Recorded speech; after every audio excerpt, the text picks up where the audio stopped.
मैले बारम्बार भन्ने कुरा के हो भने म राजनीतिमा आउँदैन भन्ने थिएँ।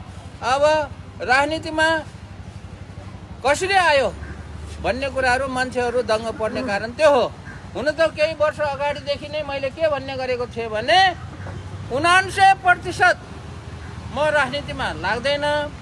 जिन्दगीमा केही भएर कुनै कारणवश राजनीतिमै नै लाग्नु पर्यो भने लाग्छु। त्यो चान्स चाहिँ 1% छ भनेको 1% ले जितो। 99% चाहिँ राजनीतिमा लाग्ने थिएन क्या, लाग्ने नै थिएन। तर मैले भनेको जुन छ 1%, किनभने मान्छेको जिन्दगी अनिश्चित हुन्छ। कोही मान्छेको जिन्दगी पनि निश्चित हुँदैन। जिन्दगीमा नहुने कुराहरू पनि आइपर्छ, सोच्दै नसोचेको कुराहरू आइपर्छ, नगर्नुपर्ने नसोचेको कुराहरू पनि गर्नुपर्छ।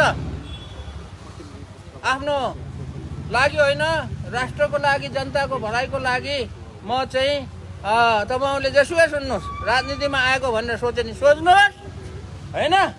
अनि यो चाहिँ एउटा यो प्रतिनिधि सभाको सदस्य बनेर सांसदमा चाहिँ जान आएको, आफ्नो भलाइको लागि आएको भनेर कसैले नसोच्नुहोस्। म मेरो भलाइको लागि आएको होइन, जनताको भलाइको लागि आएको हो। र मैले अस्तिदेखि नै भनिरहेको छु, 4 गतेसम्म मैले चाहिँ राजनीतिमा आउने कुरा सोचेको थिइनँ। यो संसदको यो चुनावमा चाहिँ भाग लिने मैले 4 गतेसम्म सोचेको थिएन। सबैलाई म हुँदैन भनेकै हो। अब किन 4 गते सोचेँ मैले भन्दाखेरि त्यसको कहानी बताउँछु। तपाईहरूले राम्रोसँग ध्यान दिएर सुन्नु होला र कुरा बुझ्नु होला। 4 गते अचानक के भयो भन्ने कुरो। मन्त्री भएपछि मैले 2 महिनासम्म के प्रयास गरेँ भने नेपालको शिक्षामा सुधारको लागि नयाँ कदमहरू चाल्न प्रयास गरेँ। मन्त्री भएपछि मैले नेपालभरिबाट 77 जिल्लाबाट शिक्षकहरूको, विश्वविद्यालयहरूको, क्याम्पसहरूको,